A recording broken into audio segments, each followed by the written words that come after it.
Hello everyone, good morning. সবাই কেমন আছো? আশা করছি সবাই ভালো আছো, আর আমিও বেশ ভালো আছি। সকাল সকাল আবারও চলে এলাম আবার একটা নতুন ভিডিও নিয়ে। আজ সকালে বসে পড়েছি গাছের নতুন লাল লাল টমেটোগুলোকে নিয়ে, আর তার সঙ্গে করবো আজকে চাটনি টমেটোর।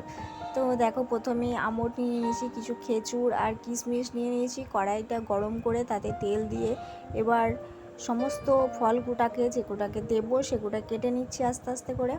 টমেটোগুলো আগে থেকে ছাড়িয়ে রেখে দিয়েছি জল ঝরানোর জন্য, বীজগুলো ফেলে দিয়ে।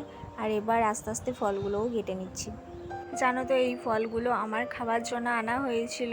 তো যাই হোক, আমার কি ইচ্ছা করলো জানি না, হঠাৎ মনে হলো যে আজকে টমেটোর চাটনি করব এইগুলোকে দিয়ে। আর অনেকগুলো টমেটো ছিল বাড়িতে, ফালতু নষ্ট হবে, তার জন্য ছটপট মন হলো। আর দেরি না করে এগুলোকে সব নিয়ে বসে পড়লাম চাটনিটা বানাবো বলে। প্রথমে তেলটা গরম হয়ে গেছে কড়াইয়ে, আর এখানে পাঁচফোড়নের মধ্যে একটু কালো জিরে দিয়ে দিলাম, আর শুকনো লঙ্কা দিয়ে নিকো, বেশি ঝাল হয়ে যাবে বলে। আর তারপরে টমেটোগুলো এক একে ঢেলে দিলাম কড়াইয়ের মধ্যে, সমস্ত টমেটোগুলো ঢেলে দিলাম। আর এরপর ততক্ষণ নাড়াচাড়া করবো যতক্ষণ না টমেটোটা একটু নরম হচ্ছে।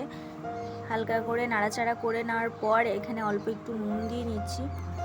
এরপর কিছুক্ষণ সিদ্ধ করার জন্য রেখে দেবো কড়াইয়ে।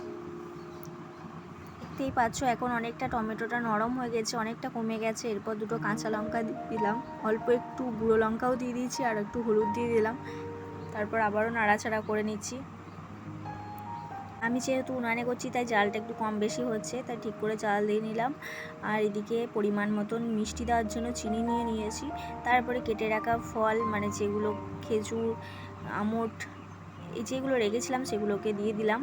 এরপর কিছুক্ষণ নাড়াচাড়া করার পর এটা ফুটতে লাগবে, আর রসটা কমে গিয়ে অনেকটা আটা হয়ে যাবে। এরপর আমাদের রেডি হয়ে যাবে চাটনি। চলো, আজকের ভিডিও এতটুকুই। কেমন হয়েছে বলো অবশ্যই। টাটা।